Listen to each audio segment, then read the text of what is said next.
everybody, welcome back to Jack on a Journey. My name is Jack and today it's our first full season with PSG. If you remember from the last episode, we got knocked out in the Champions League semi-final by Monaco, who eventually went on to win it. They beat Real Madrid in the final, so fair play to them. And then we didn't play the last 4 games of the season because we had already won the league and there wasn't much point, if I'm honest.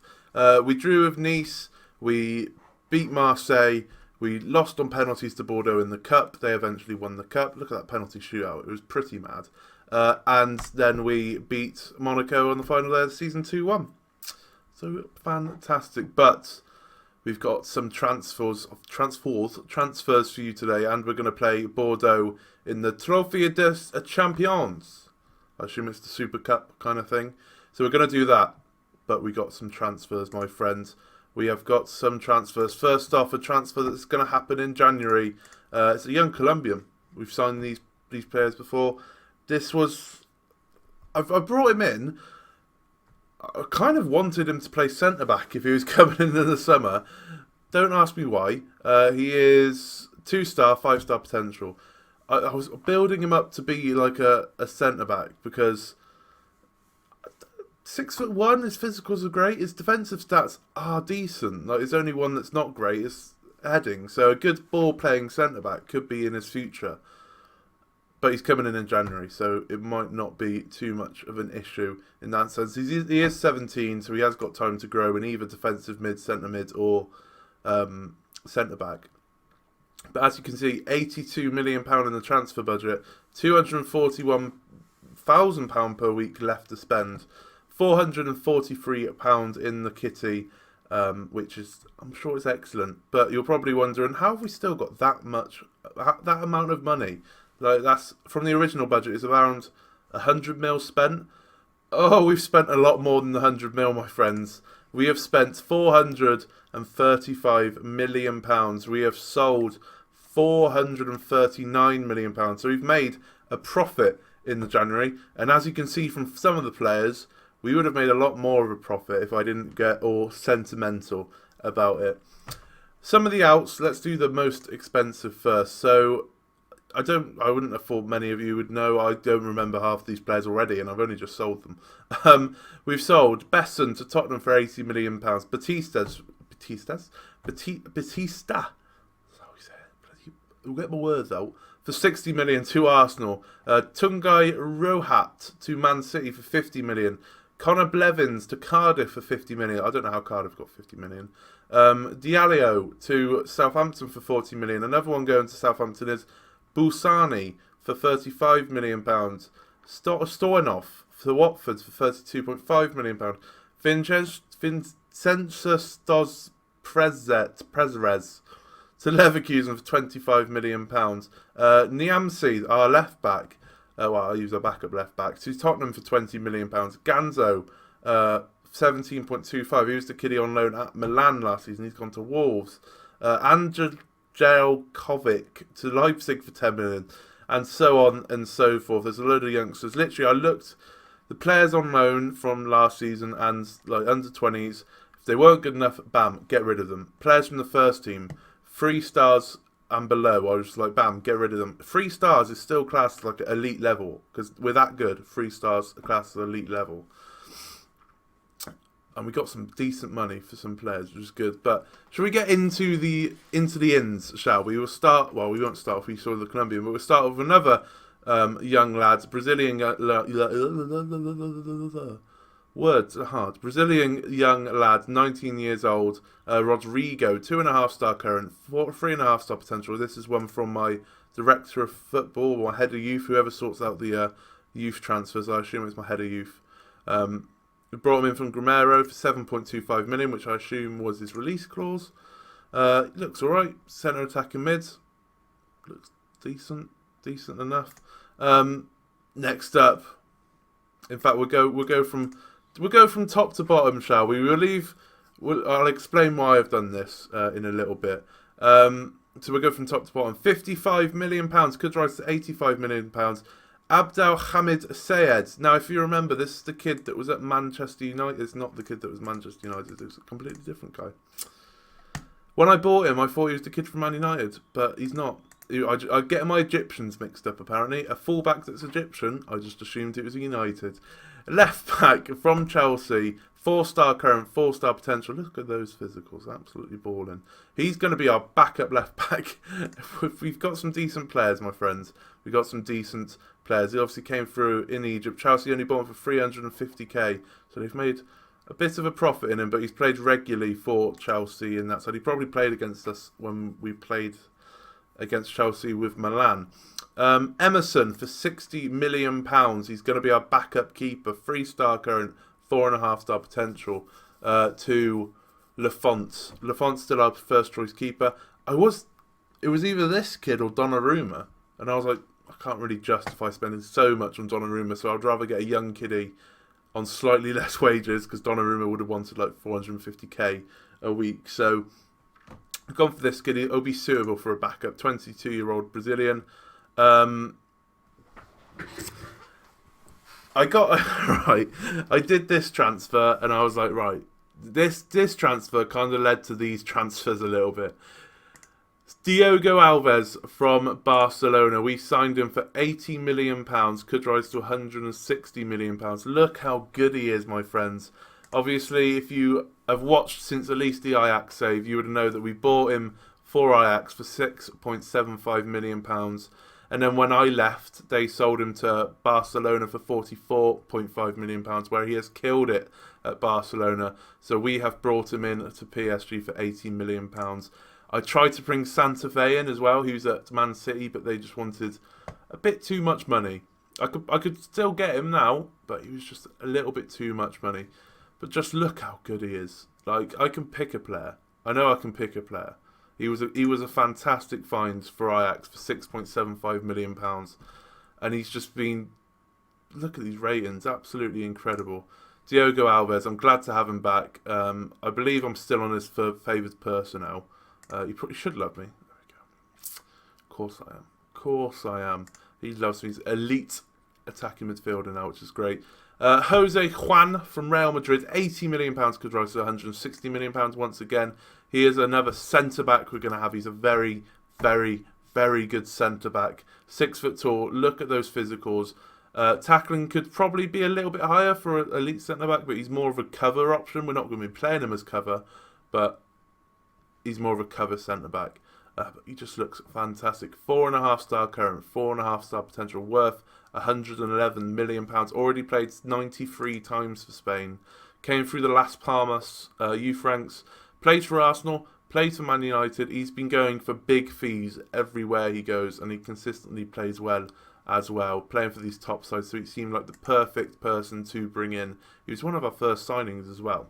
I know it says that they all come in at the same day, but he was one of our first sides. The big one, my friends, the big one. Cenk Kusuk. I'm going to go Kusuk, I think. From Manchester City for £120 million. Could rise to £210 million. It's eye-watering stuff, my friends.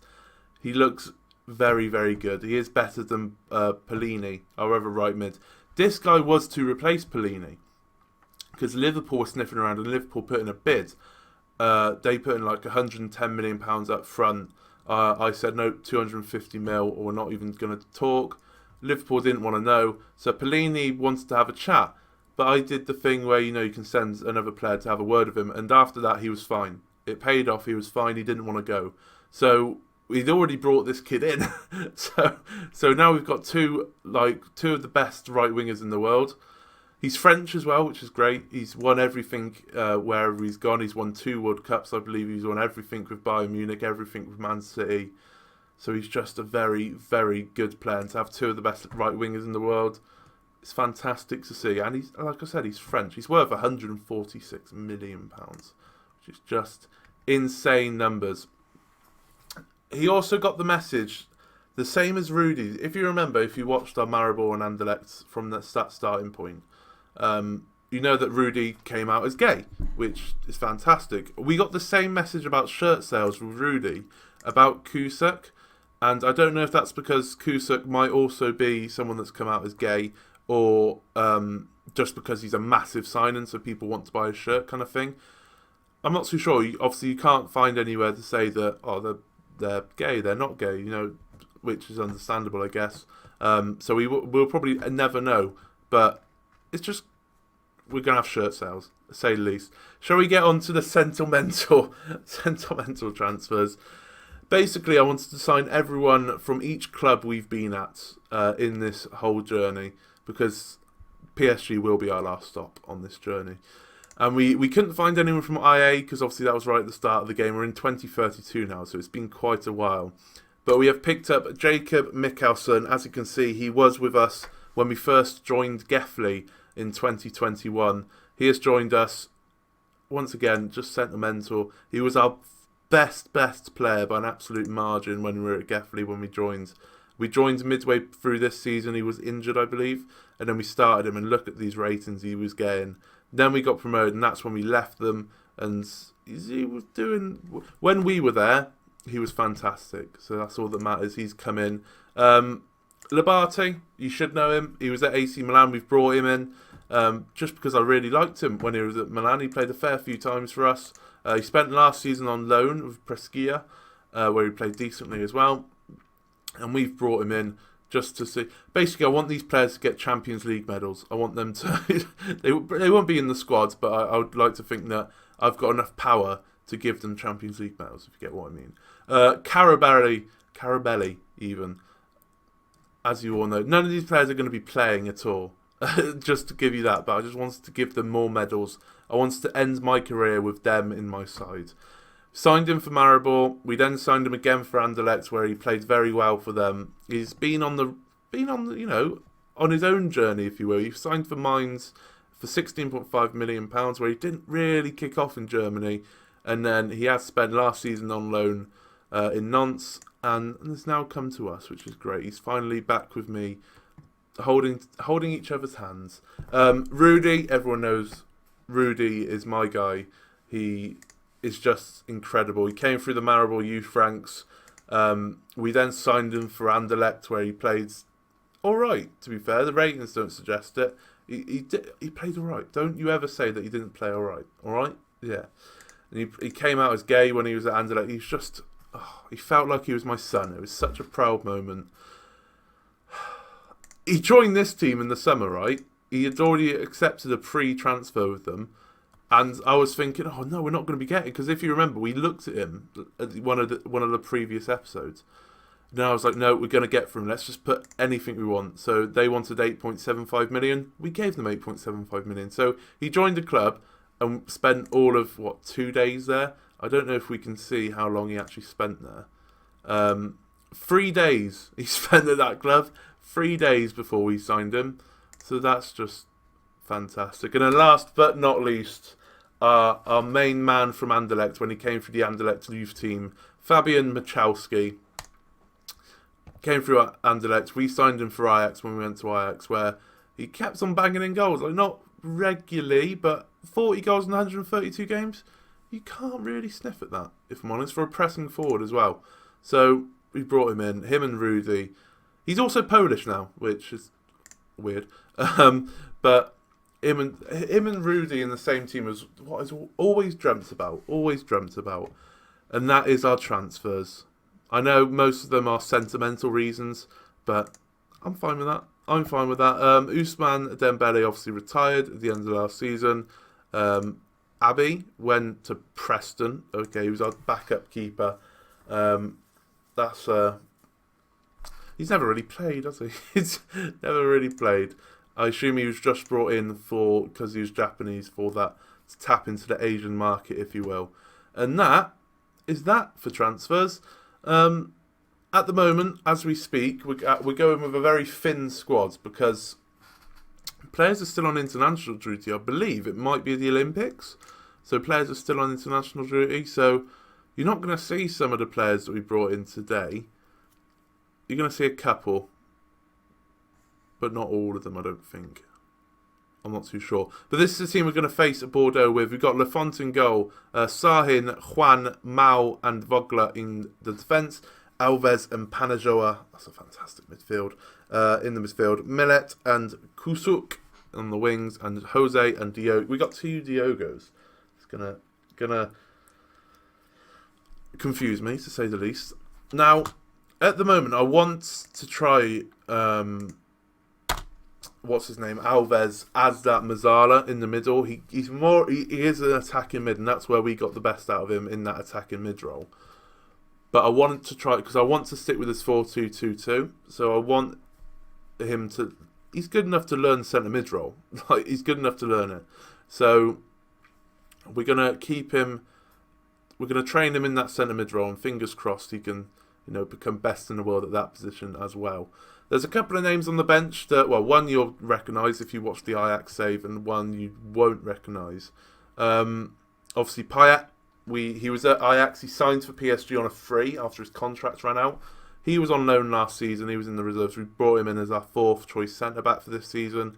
And Superettan was on loan with Hertha Berlin, I think, or Leipzig, one of them, last season, and he's a 4-star rated striker. He's been at PSG. He's been at PSG for ages, and he's been out on loan to what seems like every top club in Europe.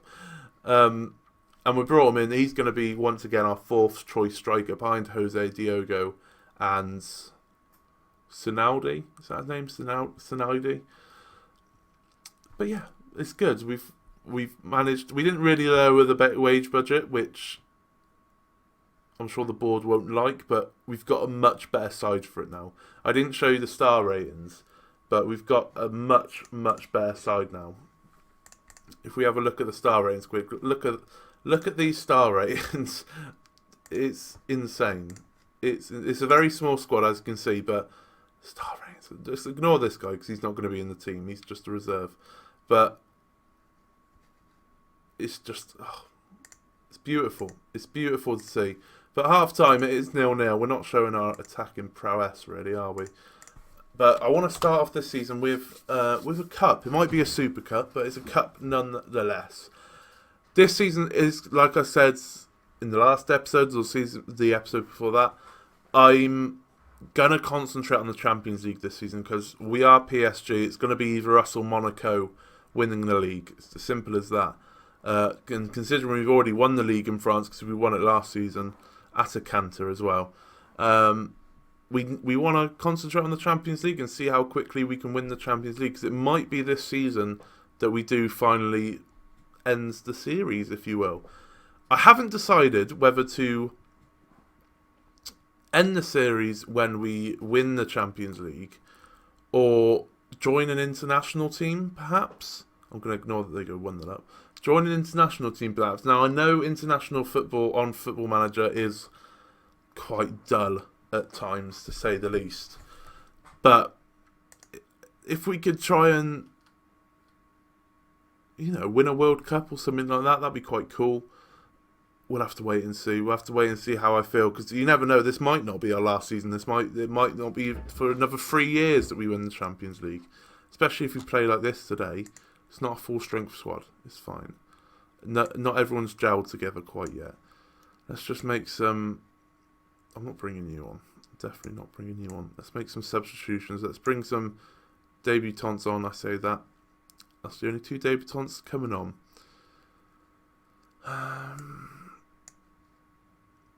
We've just got defenders on the bench. We'll bring you on because you're a midfielder. We'll bring you on for Alves. Alves has had a good enough game, but we'll bring him on. We don't want to run him ragging too early. But we are going to go attacking because I want to get some silverware on the go. Come on. Push forward. I don't think it's going to happen. I think Bordeaux have once again got the upper hand on us, which they won the Europa League, Bordeaux, last season. So French football seems to be on the rise. Champions League and Europa League football won by both. And we've lost to them. What a dreadful start to the season after picking up every transfer. We're not a fully strength squad, and everyone's still gelling in. That's my excuses, alright? That's my excuses. It's going to be fine when it comes to the start of the season. Can we just end the game, please? Can we just end the game? That should be that. Come on, refs. Just end the bloody game. There we go. A 1-0 loss is fine. It's only a bloody Super Cup. We dominated them, and you were not good enough. We dominated them. We still lost. Just upsetting. Upsetting. Right. When will we come back? That's when we received 80k for taking part. How fantastic. We will come back for the Champions League game and the Lyon game, no doubt. Who are we going to get in the Champions League? That is the question. When is the Champions League group stage draw? They're still playing all that. They've still got a playoff to play yet. So not for quite a while. So we'll come back for the Champions League first group game and the Lyon game. It's perfect, look, because then we can play that, skip one, then we got another Champions League and then Monaco. We can skip one again and play Marseille in a Champions League game. Skip another one, maybe. Oh, we can't skip another one. That's fine. Big games coming up anyway. If you did like that, let me know what you thought of the transfers as well. I feel like they were absolutely class. And when they fully gel, this can be a Champions League winning side. If you did like that, leave a like on the video, subscribe if you're new, and I shall see you again in the next one. Thank you very much for watching.